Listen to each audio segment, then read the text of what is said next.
Assalamualaikum warahmatullahi wabarakatuh. Halo semuanya. Kembali lagi di podcast Self Reflection Ramadan yang hanya diadakan di Ramadan loh.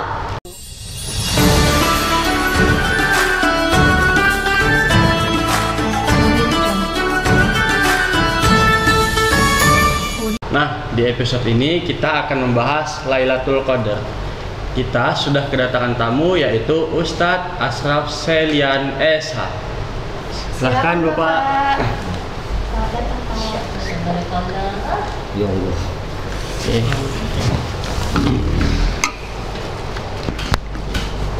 Nah Pak, tema yang akan kita bawakan Lailatul Qadar.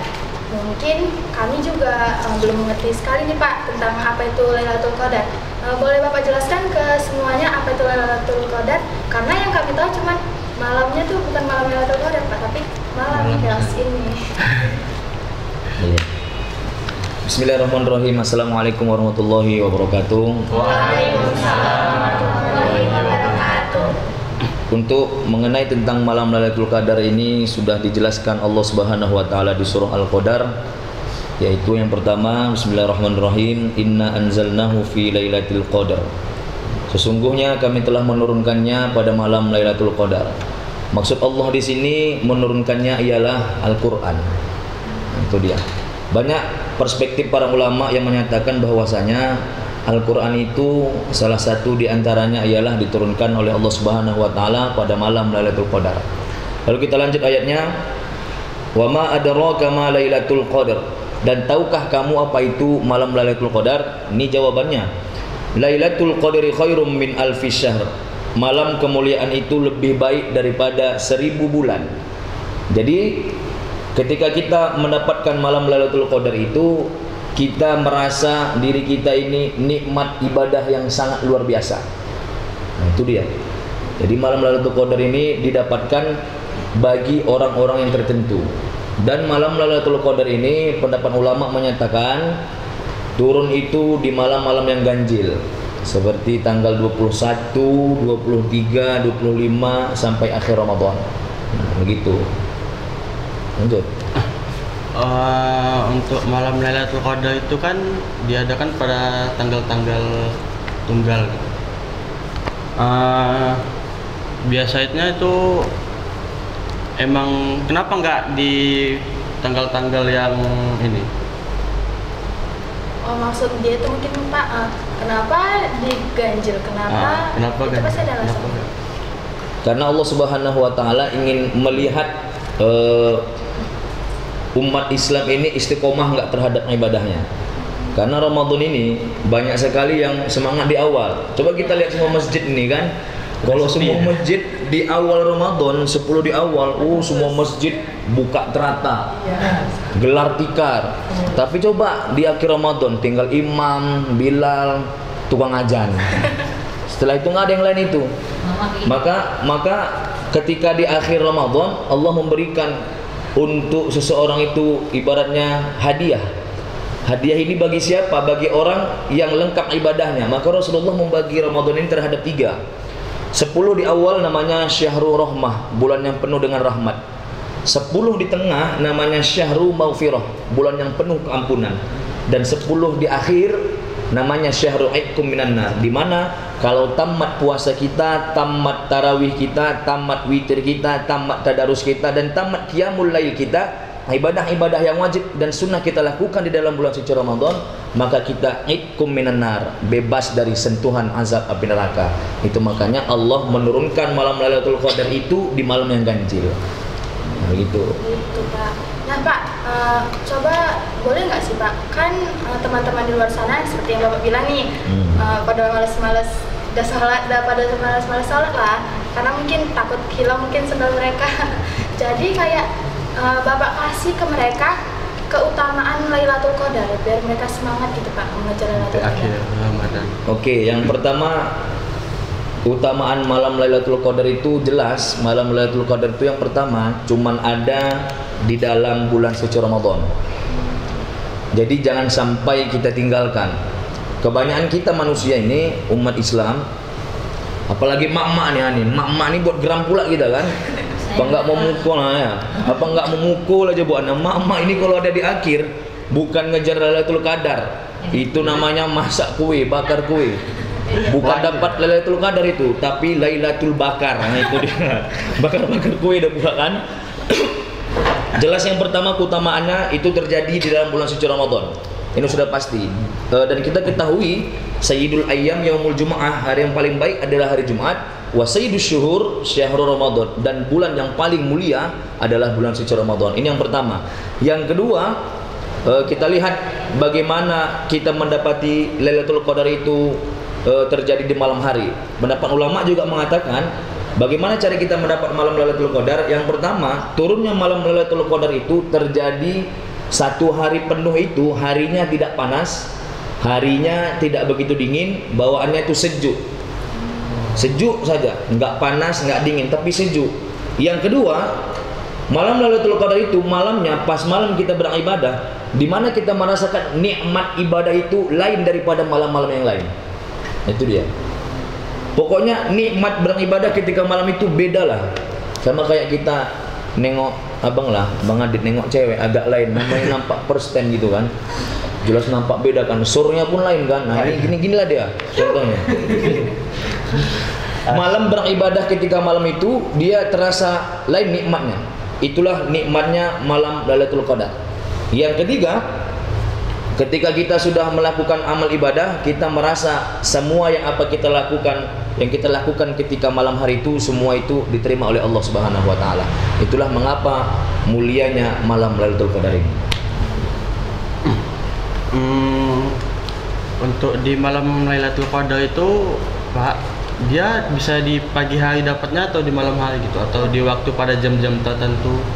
Ada nggak jam-jam tertentu yang bisa kita dapatkan supaya pas gitu waktunya, untuk melepaskan waktunya?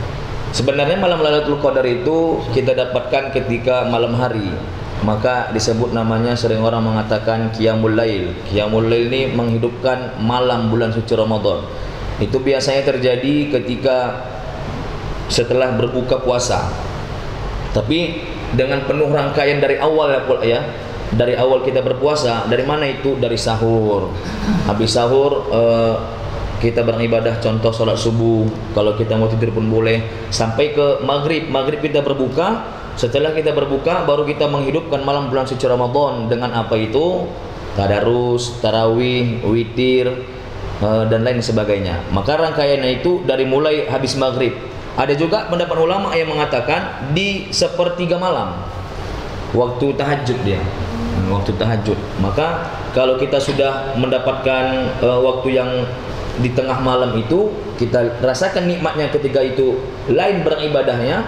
Nah itu berarti kita sudah dapat malam Lailatul Qadar. Itu dia. Pak, kalau misalnya nih kan seperti yang Bapak bilang nih keutamaannya, pastinya kayak sangat menarik kayak gitu. Nah yang diincar orang-orang nih malam Lailatul Qadar, tapi mereka lupa akan ibadah wajibnya. Jadi orang itu semangatnya di malam Lailatul Qadar aja Pak. Jadi ibadah wajibnya misalnya ada yang ditinggalkan. Itu gimana Pak? Kalau kita meninggalkan yang wajib demi yang sunnah itu salah. Ada kaidah bait fikih mengatakan, apabila yang wajib berjumpa dengan yang sunnah, maka dimenangkan yang wajib. Satu. Yang kedua, apabila sunnah berjumpa dengan yang sunnah, maka dapat keduanya. Yang ketiga, apabila wajib berjumpa dengan yang wajib, gugur salah satu kewajiban di antaranya. Mohon maaf saya katakan, malam Lailatul Qadar ini kan tidak menjadi wajib bagi kita. Tapi mengapa kita kejar? Karena kita ingin kemuliaan malam Lailatul Qadar itu kita dapat. Andai kata kita meninggalkan wajib demi malam Lailatul Qadar, itu salah. Sama kayak gini contohnya. Orang sibuk sholat tarawih semangat 23 rakaat, 11 rakaat, tapi enggak sholat Isya. Apa enggak naik lambung awak di botnya kan? Yang sunnah dikerjakannya. Jangan main. Yang sunnah dikerjakannya, yang wajib enggak kan? Sama kayak gini nih. Malam Lailatul Qadar itu ia cari, tapi dia enggak ngerjakan yang wajib, enggak puasa, apalagi enggak sholat, apalagi enggak berbuat baik. Ini sama saja ini. Jadi kalau kita mau setara sesuai dengan doa kita, Rabbana atina fid dunya hasanah. Ya Allah, selamatkan kami di dunia. Dunia dulu kita awali. Yang kedua, wa fil akhirati hasanah, dan bahagiakan kami di akhirat ya Allah. Wa qina azabannar, dan hindarkan kami dari siksaan azab api neraka. Maka kalau kita kerjakan yang sunnah, kita tinggalkan yang wajib, ini salah. Yang benar itu kita kerjakan awal yang wajib, sunnah mengikut. Sama kayak pepatah mengatakan, kalau kita tanam rumput, jangan harap padi tumbuh. Tapi kalau kita tanam padi, padi tumbuh dan rumput pun ikut mengikut juga. Sama kayak pepatah juga mengatakan, kalau kita kejar dunia, dunia belum tentu dapat, akhirat apalagi.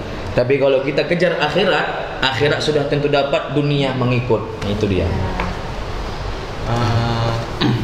Pak, ada nggak sih amalan-amalan yang dianjurkan gitu, yang wajib kita lakukan pada malam Lailatul Qadar itu, supaya kita bisa dapat nih malam Lailatul Qadarnya itu?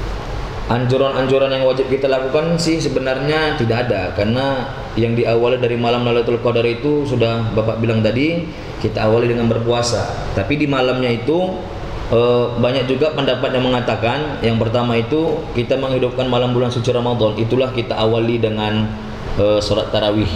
Setelah itu witir, setelah itu tadarrus Al-Quran, membaca ayat suci Al-Quran. Setelah itu di sepertiga malam kita melaksanakan sholat sunat tahajud.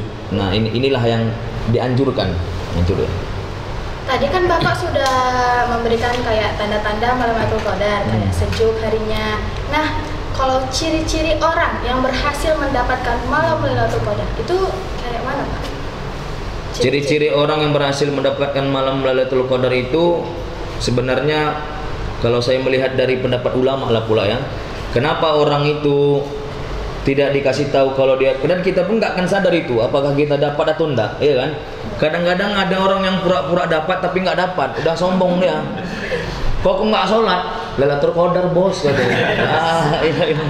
Merasa sok dapat dia, padahal dia nggak tahu. Maka pendapat ulama mengatakan Lailatul Qadar itu kita rasakan, kita tidak mendapatkannya. Itu dia.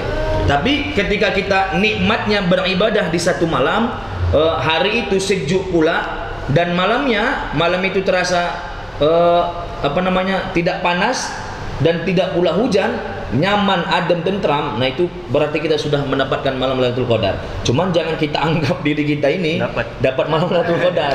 Nanti kita sombong, dan yang lain-lain kita anggap tidak dapat. Begitu dia.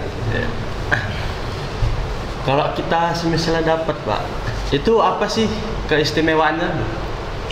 Keistimewaannya kan tadi sudah Bapak sampaikan, apa itu Lailatul Qadri khairum min alfi syahr. Malam Lailatul Qadar ini lebih baik daripada malam 1000 bulan. Nah, itu dia. Kita mendapatkan malam lebih baik daripada malam 1000 bulan. Malam 1000 bulan ya, Pak. Yang dimaksud malam 1000 bulan ini apa, Pak? Itu hanya istilah. Oh, istilah. Tapi memang benar kita dapat kebaikan 1000 bulan itu kan? Ya, memang dapat banyak, apalagi di dalam bulan suci Ramadan ini. Yang pertama, ketika di dalam bulan suci Ramadan, amalan ibadah sunnah Allah samakan dengan amalan ibadah wajib, dan amalan ibadah wajib Allah lipat gandakan. Jadi kalau kita berbuat baik, yang contoh yang sunnah seperti sedekah, Allah samakan pahalanya dengan pahala ibadah wajib. Dan ketika kita melaksanakan ibadah yang wajib, contoh sholat, Allah lipat gandakan. Nah, makanya kayak sedekah kan sering tuh sore-sore hari itu kan, setiap masjid ngirim selebaran kertas untuk masyarakat memberikan sedekah takjil sore hari ketika untuk berbuka puasa. Dan kita harus memberikan sedekah yang terbaik apa yang kita berikan. Itu yang dianjurkan oleh Rasulullah SAW. Dan setiap satu sedekah dibalas Allah menjadi ratusan kali lipat. Kenapa? Ini di dalam bulan suci Ramadan. Maka contoh kayak kita sedekah 1 semangka ke masjid, 1 semangka kita sedekahkan ke masjid, maka akan Allah balas 700 semangka. Apa enggak gembung perut Adit makan semangka aja? Coba bayangkan kan? Nah, itu dia. Jadi merah sekali. Nah, Pak, kalau kan pastinya semua berbondong-bondong nih, Pak, kayak ngejar malam Lailatul Qadar. Cuman kan perempuan kan ada ininya, ada problemnya, ada halangannya gitu kan, Pak. Itu ada nggak sih, Pak, yang dianjurkan untuk perempuan yang lagi tidak bisa melakukan ibadah untuk tetap beribadah juga di malam Lailatul Qadar itu, Pak? Ada. Salah satu di antaranya ialah berzikir. Zikir tidak menjadi masalah. Yang kedua berdoa. Berdoa pun kalau nggak pandai bahasa Arab, bahasa Indonesia. Itu bedanya antara doa dengan sholat. Kalau sholat kita harus wajib berbahasa Arab. Itulah dia Allahu Akbar. Itu nggak boleh pakai bahasa masing-masing. Nggak boleh pakai bahasa Minang kan? Nanti orang Mandailing nggak mau kalah, orang Jawa nggak mau kalah. Tapi kalau doa kita boleh kita pakai bahasa Arab. Kalau nggak pandai pakai bahasa Indonesia dan kalau nggak pandai pakai bahasa daerah masing-masing lah. Nah, boleh doa. Dan ingat, ketika kita berdoa ini merupakan curhat kita kepada Allah Subhanahu wa taala. Maka Allah memanggil kita fadhkuruni adzkurkum. Kalau kau ingat aku akan jauh lebih ingat kepadamu. Kita kan lebih banyak mengingat manusia daripada mengingat Rabb kita. Makanya Allah cemburu kepada kita. Allah panggil kita fadhkuruni adzkurkum. Kalau kau ingat aku akan jauh lebih ingat kepadamu. Maka apa metode cara kita mengingat Allah Subhanahu wa taala? Ibadah. Apa itu? Yang pertama salat, yang kedua doa. Doa ini mintalah semuanya. Kalau kita ingin punya cewek cantik, berikan. Kalau kita ingin dapat suami yang ganteng, contoh kayak bapak ini kan, ya Allah, boleh juga kan. Atau kita ingin punya kereta, ingin punya mobil, semua minta sama Allah. Ad-du'a mukhul ibadah. Doa itu adalah otaknya ibadah. Jadi segala apa yang kita inginkan, segala apa yang kita hajatkan, itu mintalah melalui permintaan doa. Berarti Pak, perempuan itu walaupun lagi tidak bisa beribadah boleh berdoa gitu Pak? Boleh berdoa. Udah gitu zikir seperti biasa lah. Subhanallah, walhamdulillah, Allah Akbar, boleh. Masih dalam koridor-koridor yang diperbolehkan. Kan kalau wanita kita bilang haid lah, kita bilang apa namanya, mens, itu kan yang dilarang kan ibadah-ibadah yang wajib. Apa itu? Contoh sholat. Dan tidak boleh apa itu menyentuh Al-Quran. Nah itu ini haram, ini tidak boleh. Apalagi dan untuk untuk adik-adik di studio semua ini, biar kita ketahui yang perempuan, banyak wanita itu yang salah pemahaman. Orang nanya sama bapak, Pak, perempuan itu ketika haid boleh nggak masuk ke masjid? Saya bilang nggak boleh. Kalau terasnya Pak, nah, kayak mana jawabannya itu? Apakah teras itu termasuk masjid? Jawabannya ya, tentu benar adanya. Tapi dua pendapat ulama di sini. Pendapat yang pertama jelas menyatakan sama sekali tidak boleh wanita memasuki masjid ataupun terasnya. Tapi yang kedua, tidak boleh memasuki masjidnya, dalam masjidnya. Tapi kalau terasnya boleh. Tinggal kita mengikuti mana yang baiknya sajalah. Sama kayak kita nganut agama, lakum dinukum waliyadin. Bagimu agamamu, bagiku agamaku. Nah, Pak, bagaimana sih cara memanfaatkan malam Lailatul Qadar supaya kualitas ibadah kita itu meningkat? Cara memanfaatkannya itu yang pertama kita harus istiqomah. Istiqomah ini bahasa kita orang Medan apa namanya? Sering kita lakukan lah, sifat ibadah kita ini continue. Dan nanti setelah bulan suci Ramadan pasti kita rasakan ibadah yang kita lakukan di dalam bulan suci Ramadan tuh, habis bulan suci Ramadan hilang ibadahnya. Contoh kecil, tidak istiqomah kita Pak, tadarus. Tadarus itu orang cuma semangat dalam bulan suci Ramadan. Dan orang cuma menargetkan khatamnya, bukan memperbaiki bacaannya. Itu dia. Padahal yang kita lakukan itu harusnya memperbaiki bacaannya, bukan khatamnya. Khatam itu tidak wajib, tapi memperbaiki bacaan itu yang harus kita lakukan. Nah itu dia istiqomah. Istiqomah ini sifatnya continue, berkelanjutan. Sama contoh kecil sedekah. Sedekah ini kan, sedekah sedikit lebih baik daripada sedekah banyak tapi tidak menentu. Sedekah 2000 tapi setiap hari lebih baik daripada sedekah limpul tapi setahun sekali. Nah ini dia.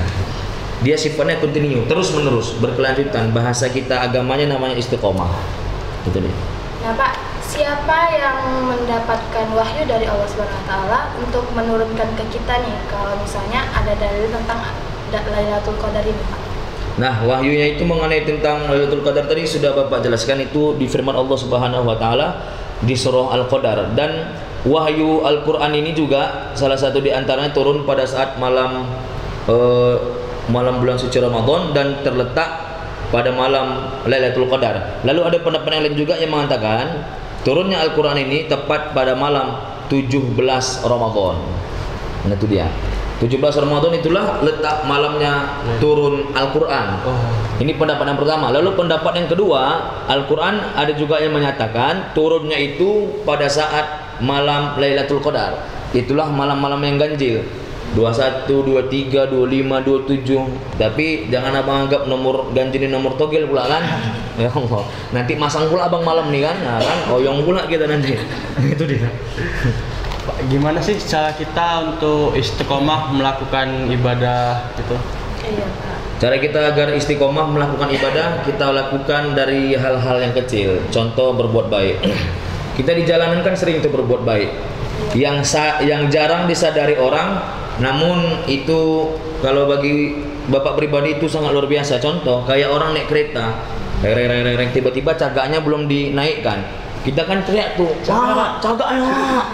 Naikkannya lah cagaknya. Nah, ini kan perbuatan yang baik, yang kecil tapi bermakna yang sangat luar biasa. Nah, ini contoh hal-hal yang harus kita lakukan lah. Nah, itu dia. Pak, ini sih agak sedikit sindiran nih buat teman-teman semuanya.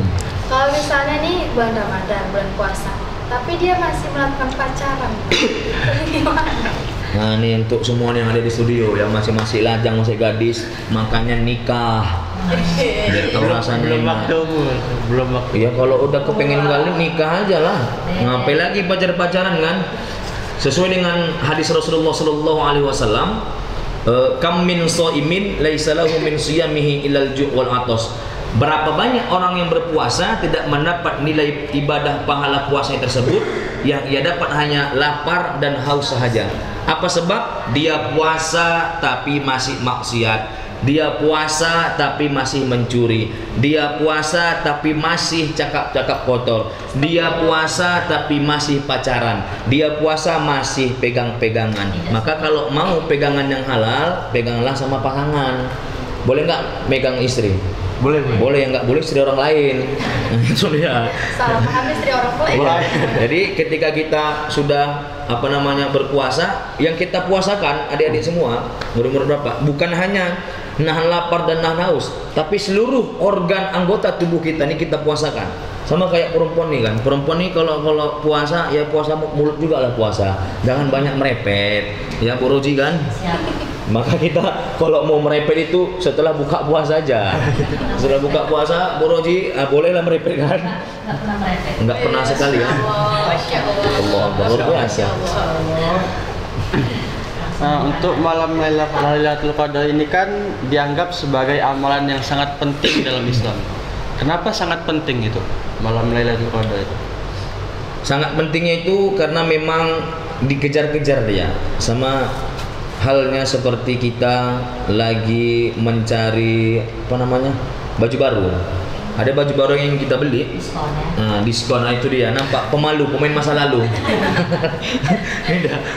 Kalau Bro udah paham kali dia. Sama kayak kita ngejar baju, ada promonya, ada diskonnya. Apa itu diskonnya? Cari yang murah, dikejar-kejar orang kan. Tapi kalau malam Lailatul Qadar ini, kenapa dikejar-kejar orang? Bukan karena promonya, tapi karena mahal harganya. Nah itu dia. Maka karena jarang orang yang mendapatkannya. Kalau orang sudah mendapatkannya, maka di akhir ayat Allah sampaikan, salamun hiya hatta matla'il fajr. Keselamatan dan kesejahteraan untuk orang yang mendapatkannya. Nah, itu dia. Jadi tergantung kita menanggapinya sajalah. Pak, untuk malam Lailatul Qadar ini kan dosa kita nih dihapus 1000 bulan. 1000 bulan? Bapak? Bukan 1000 bulan, dosa kita dihapus selama di dalam bulan suci Ramadan. Tapi ada yang mengatakan 1000 bulan atau 100.000 hari gitu. Nggak ada. Bukan 100.000 hari. Ketika kita mendapatkan malam bulan suci Ramadan, dosa kita dari awal bulan suci Ramadan sampai akhir Allah hapuskan. Nah, itu dia. Nah Pak, kan kalau misalnya kita sedang melakukan ibadah Lailatul Qadar nih, nggak ibadah sih, lebih ke mengejar, kita pasti kan memanfaatkannya Pak. Kalau misalnya nih, pengen sholat taubat, apalagi di bulan puasa, sholat taubat di malam Lailatul Qadar itu boleh Pak dikerjakan Pak? Boleh kali. Yang nggak boleh kita lakukan, tobat cabai rawit. Hari ini kita bilang tobat sambal. Hari ini kita bilang pedas, besok makan lagi. Hari ini kita nyatakan diri kita itu bertobat, kita nyatakan kita nggak pacaran, besok dapat cowok baru lagi dia. Ya Allah. Besok dibonceng lagi dia, pegang-pegangan lagi. Ini nggak boleh nih. Nggak boleh sama sekali. Jangan ya Dek ya. Nah Pak, boleh nggak sih Pak Bapak jelaskan ke semuanya sholat taubat itu gimana tata caranya gitu? Tata cara sholat taubat yang pertama kita awali dengan mandi dulu, dengan niat. Nah, kita niat, ya Allah sengaja aku mandi tobat karena Allah Subhanahu wa taala. Kita mandi, kita basahi seluruh tubuh kita dari ujung rambut sampai ujung kaki. Sebelah kanan, bahagian sebelah kanan kita siram 3 kali, bahagian sebelah kiri kita siram 3 kali, bahagian tengah kita siram 3 kali, lalu secara keseluruhan kita siram 3 kali. Setelah kita mandi tobat, baru kita melaksanakan sholat sunat tobat. Niatnya seperti biasa, usolli sunnat taubati rakaataini adaan lillahi ta'ala. Kalau kita nggak bisa bahasa Arab, bahasa Indonesia, ya Allah sengaja aku sholat taubat 2 rakaat karena Allah Subhanahu wa taala. Selesai. Itu dia. Pak, ada nggak sih Pak doa-doa yang dianjurkan saat malam Lailatul Qadar itu? Doa yang dianjurkan nggak ada. Doa apa saja yang kita baca di dalam malam Lailatul Qadar, silahkan apa yang kita baca. Maka Bapak bilang tadi, ad-du'a mukhul ibadah. Doa itu adalah otaknya ibadah. Apa yang mau kita lakukan, silahkan. Apa yang mau kita kerjakan, silahkan. Yang penting kita ketika malam itu berdoa dan beribadah kepada Allah Subhanahu wa taala.